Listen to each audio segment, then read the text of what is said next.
Oh, on this week's episode of What the Lehecka, this is something that happens not too often, but it is very interesting when we see it. It's called gravity wave clouds. So how does this form? Well, what happens is you have wind that can move over the mountains, and that creates motion within the air. So sinking air and rising air.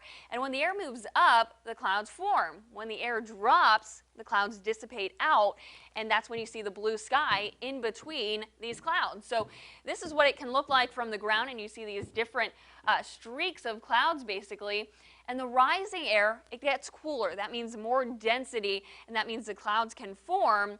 But then when you have the sinking air that's coming back down, it's warming up, the clouds are dissipating.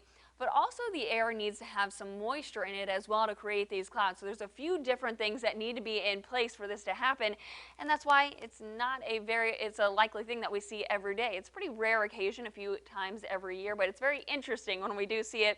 So if you have any weird weather questions or phenomenons, make sure to send them my way on Facebook or Twitter, and we'll answer them for you on next week's episode of What the Lehecka.